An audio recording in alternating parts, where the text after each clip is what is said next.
একটু তেলিয়ামুড়া রোড বড় হইতেছে। এটা হইলে গিয়া মহাদেব টিলা পায়ারি। তো কোয়াই থেকে তেলিয়ামুড়া যাওয়ার রাস্তার প্রথম পয়েন্টটা এটা করে। এটা একটা বাজার আছে, মহাদেব টিলা বাজার। এই বাজারের এই সব দোকান সব করছে।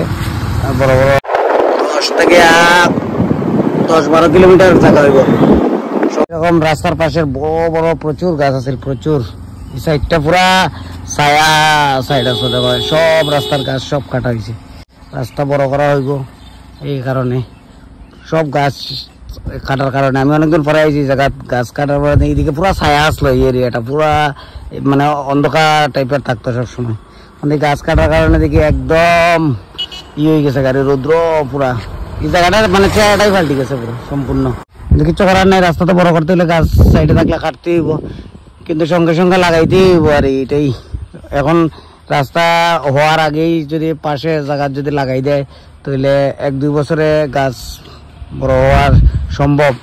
যত দূর চোখ যায় সব গাছ কাটা পড়েছে, যত দূর চোখ যায়।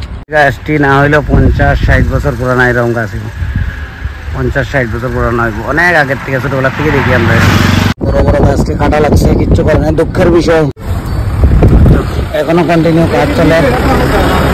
গাছ কাটার কাজ অব্যাহত, রাস্তার সাইড পরিষ্কার করার কাজ। জাস্ট ইমাজিন কত বড় বড় গাছ, তুলনা কত বড় দাও, কত বড় গাছ। মিনিমাম 50 বছর ওই গাছ।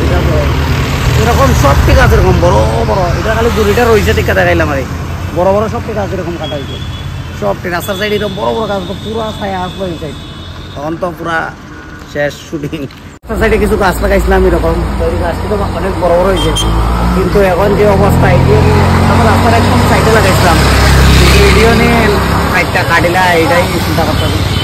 অনেক বড় হয়ে গেছে, এটি সরাইলেও এখান থেকে সরাইলেও বাঁচবো না, এটাই চিন্তা করতেছি। আমরা এরকম লাগাইছিলাম এই টাইমে। এখন যে এই সাইজের যে গাছ আছে এরকম যদি লাগাই রাখে তাইলে এই সাইজের গাছটি লাগাইলে, বা আমরা তো অনেক ছোটো লাগাইছি, এই সাইজের গাছটি লাগাইলে 1-1.5 বছরে তো মোটামুটি বড় হয়ে যাবো। রাস্তার সাইডে আবার ছাই হয়ে যাবো, যেদিকে কাটছে আর এদিকে।